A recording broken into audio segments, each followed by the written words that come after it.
নমস্কার। ইনফোলিপের বাণী ও কথা পর্বে সকলকে স্বাগত।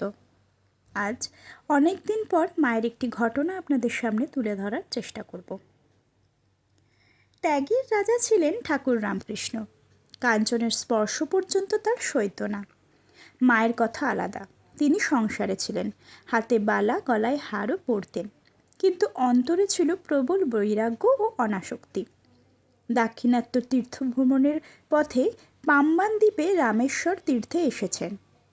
ওই দ্বীপ ও মন্দির তখন রামনাদের রাজার অধীনে। তিনি স্বামী বিবেকানন্দের শিষ্য। মন্দিরের কর্মচারীদের বলে পাঠালেন, আমার গুরুর গুরু পরম গুরু যাচ্ছেন, সব ব্যবস্থা করবে। মা গর্ভমন্দিরে গিয়ে মনের সাথে রামেশ্বর শিবলিঙ্গকে পূজা করলেন। রাজার নির্দেশ ছিল মন্দিরের কোষাগার মাকে যেন দেখানো হয়, আর মা যদি কিছু নিতে চান সঙ্গে সঙ্গে যেন দেওয়া হয়। মা সে কথা শুনে বললেন, আমার আর কি প্রয়োজন।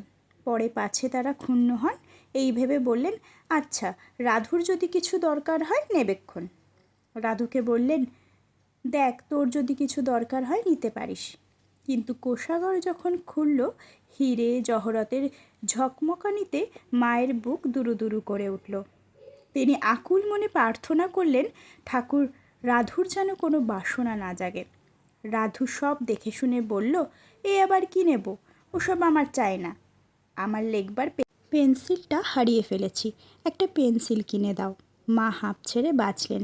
এই পরীক্ষা লক্ষ্মীনারায়ণ মারোয়ারির পরীক্ষার চেয়েও বেশি ছিল। মায়ের এই সুন্দর ঘটনা যা আপনাদের সামনে তুলে ধরার চেষ্টা করলাম।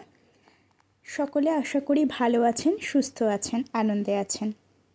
মা, ঠাকুর, স্বামীজি, গুরুদেবের চরণে প্রণাম জানাই।